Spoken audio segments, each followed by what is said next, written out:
கதை விமர்சனம். வாசிப்பவர் வே. முத்துலக்ஷ்மி. திருக்குறள் செய்த திருக்கூத்து. துப்பறியும் இரகசிய போலீஸ் இன்ஸ்பெக்டர் வித்தல் ராவ் என்றால் சாதாரண மக்களுக்கு தெரியாமல் இருக்கலாம். அது ஒரு குற்றமல்ல. இரகசிய போலீஸ் அல்லவா? ஆனால் போலீஸ் இலாக்காவில் அவர் பிரக்யாதி தெரியாதிருப்பவன் உத்தியோகத்தில் இருப்பதை விட பலசரக்கு கடை கூட வைக்கலாம். துப்பறியும் தொழிலில் அவர் யாருடைய சிஷ்யர் என்று நீங்கள் அறிந்திருந்தால் இவ்வளவு தூரம் நாம் எடுத்தெழுத வேண்டாம். மேல்நாட்டு ஷெர்லாக் ஹோம்ஸும் தென்னாட்டு பிரக்யாதி பெற்ற துப்பறியும் கோவிந்தனும் அவரது ஹிருதய கமலத்தில் தனி தொகுதி பெற்று இருந்தனர். நமது விட்டல் ராவுக்கு மாறு வேடத்தில் அபார நம்பிக்கை. அதிலும் தன்னுடைய திறமையை எந்த தென்னிந்திய நாடகமாடை சார்லி சாப்ளினும் போட்டிப்பட முடியாது என்பது இரண்டாவது நம்பிக்கை. சாதாரணமாக தாலுகா ஆஃபீஸ் குமாஸ்தா அல்லது எலிமெண்டரி பாடசாலை உபாத்தியாயர் போலத்தான் காட்சி தருவார். விட்டல் ராவ் ஆதிசேஷனாக நினைத்து ஊக்கத்துடன் உழைத்து வருகிறார். வேதாந்திகள் சர்வம் விஷ்ணுமயம் ஜகத் என்பார்கள். இன்ஸ்பெக்டரோ சர்வம் சந்தேகமயம் ஜகத் என்பார்.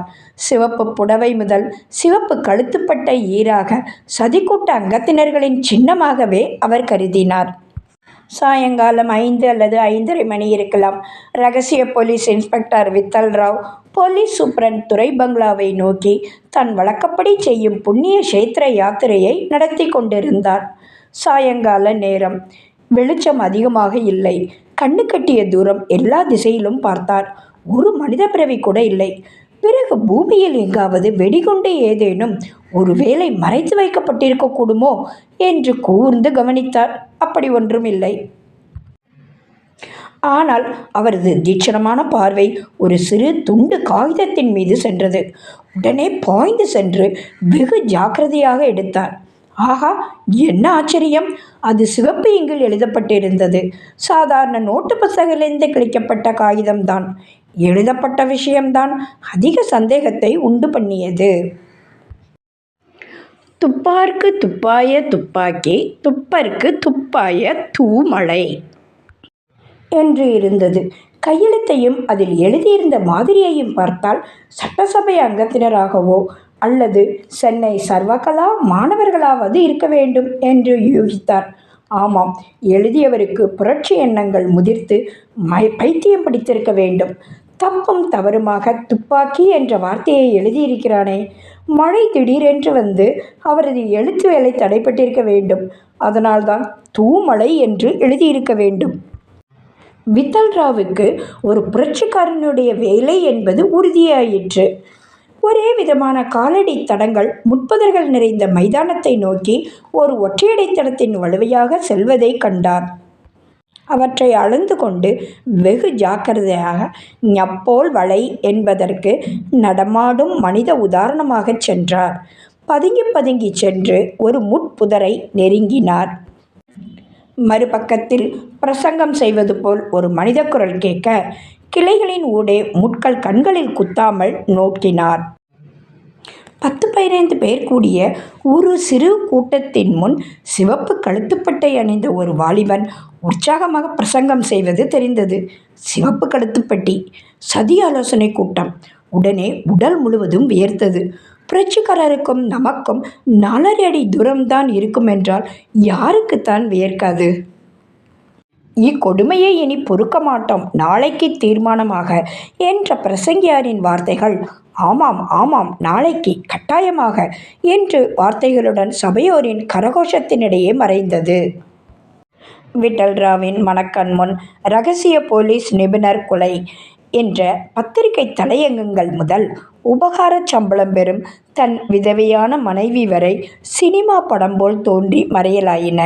ஆனால் அடுத்த நிமிடம் அவரது அந்தராத்மா அவரது லட்சியமான சர்க்கிள் இன்ஸ்பெக்டர் உடையுடன் மனக்கண் முன் தோன்றி ஒரு உற்சாகத்தையும் வீரத்தையும் கொடுத்தது.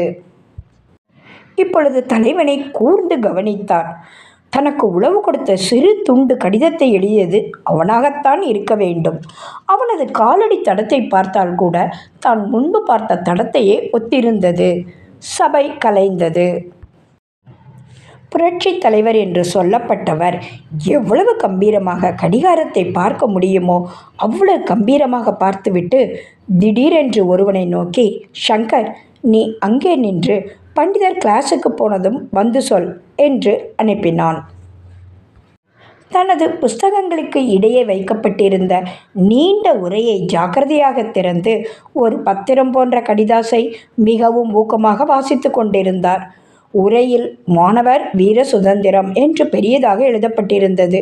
இவர்களுக்கு சற்று தொலைவில் தலையில் முக்காடு போட்டு நரைத்த மீசுடைய கிழவர் இவர்களை பார்த்தும் பார்க்காததுமாக கவனித்து கொண்டிருந்தார்.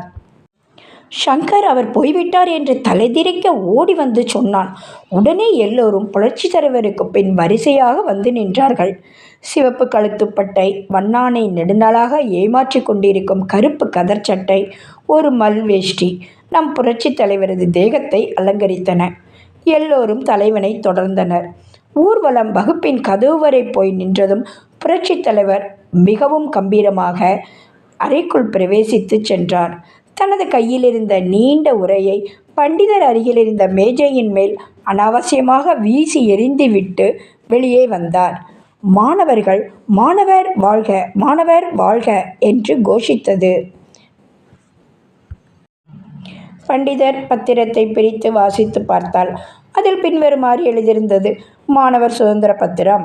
பாளையங்கோட்டை கலாசாலை 13ஆம் வகுப்பு அல்லது BA முதல் வருடத்து மாணவர்களது மாணவர் சுதந்திர சுயமரியாதை சங்கத்தின் ஆதரவின் கீழ் நடந்த பொதுக்கூட்டத்தில் ஏகமனதாக நிறைவேற்றப்பட்ட தீர்மானங்கள்.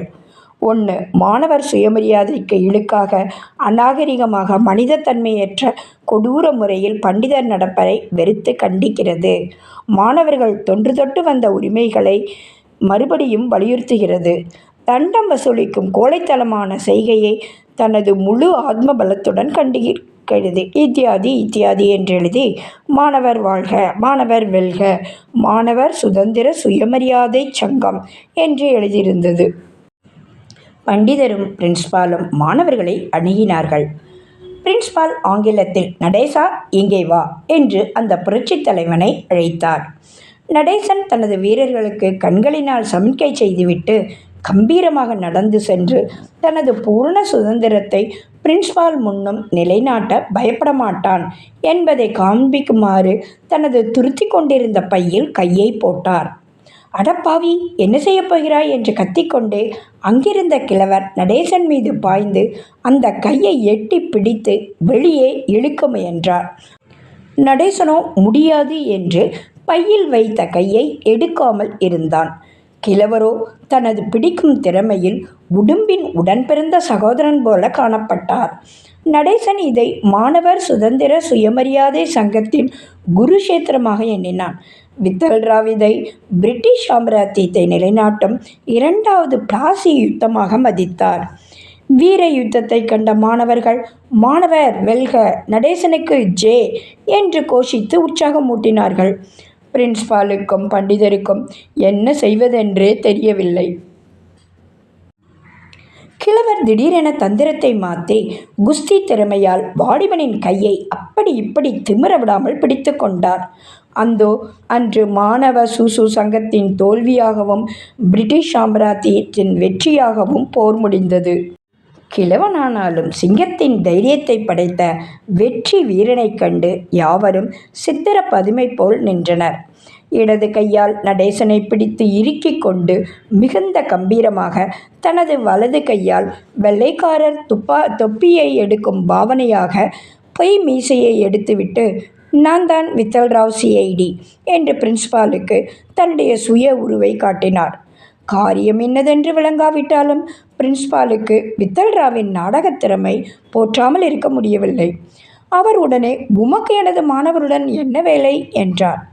அவன் ஒரு பயங்கரமான புரட்சிக்காரன். உம்மேல் வெடிகுண்டை எறிய எத்தனித்தான். நேற்றே இவன் சூழ்ச்சியை எல்லாம் கண்டுபிடித்து விட்டேன். என்னை இவன் ஏமாற்ற முடியுமா என்று சொல்லிக்கொண்டே புரட்சித் தலைவன் சட்டை பையில் இருந்த அந்த பயங்கரமான வஸ்துவை எடுத்தார். அது கசங்கி போன ஒரு சோற்று பொட்டலமாக இருந்தது. உடனே யாவரும் சிரிக்காமல் இருக்க முடியவில்லை. வாலிபனானாலும் இவ்வளவு தந்திரம் உன்னிடம் இருக்கிறதா? என்னை ஏமாற்றி விட்டதாக மணப்பால் குடிக்காதே, என் கையில் ரெக்கார்டு இருக்கிறது என்று நடேசனை பார்த்து உரிமிவிட்டு விட்டல்ராவ் பிரின்ஸ்பாலுக்கு ருஜு செய்ய வேண்டிய அவசியம் ஏற்பட்டது. ஆகையால் தான் கண்டுபிடித்த விஷயங்களை எல்லாம் சொல்லி ஒரு துண்டு காகிதத்தை கொடுத்தார். பிரின்சிபாலும் பண்டிதரும் அந்த கடிதத்தை படித்தார்கள். நடேசனுக்கு தமிழில் போய்விடும் போலிருக்கிறது. எத்தனை தப்பு! குரல் கூடவா சீர்தலைகளை கவனித்து எழுதத் தெரியாது என்று பண்டிதர் சிறிது கோபப்பட்டார். இது இவன்தான் எழுதியது என்று தெரிந்தும் இவனையும் இவன் கூட்டத்தையும் ஏன் கைது செய்யவில்லை என்று தனது கட்சியை ஸ்தாபித்தவர் போல் வித்தல்ராவ் கர்ஜித்தார். பண்டிதர் மிகவும் சாதாரணமாக, இது திருக்குறள், இதற்கு பரிமேலழகர் உரை எழுதியிருக்கிறார் என்று ஆரம்பித்து ஒரு சிறு பிரசங்கம் செய்தார். வித்தல்ராவ் தனது முழு சாமர்த்தியத்தினாலும் ஒவ்வொரு அம்சமாக கண்டுபிடித்த கேஸ் அந்த சோற்று பொட்டலத்தைப் போல சிதைந்து போனது மிகவும் பரிதாபமாக இருந்தது. பிரின்ஸ்பாலும் மாணவர்களை பார்த்து, வகுப்புக்கு போங்கள். ராயர்வாள், உமது துப்பறியும் திறமையை வேறிடத்தில் காட்டும். நீர் என் மார்பை தட்டி கொண்டு மாணவரை சந்தேகித்தது என்னை சந்தேகிப்பது மாதிரி இனி இங்கு அரை நிமிடம் கூட நிற்கக்கூடாது, போம் என்று ஒரே கல்லில் 2 பட்சிகளை அடித்த மாதிரி தனது அதிகாரத்தை நிலைநாட்டி மறைந்தார். 5 நிமிடங்களுக்கு பிறகு மாசூசு சங்கத்தின் அங்கத்தினர்கள் ஒரு மருந்துக்கு கூட கிடையாது. வித்தல்ராவ் திரும்பி போன யாத்திரையை வர்ணிக்க நம்மால் முடியாது. தன்னை ஏமாற்றி தனது கேஸை பாழாக்கிய திருக்குறளையும் அதை எழுதியவரையும் அவர் என்றும் மன்னிக்கவே இல்லை.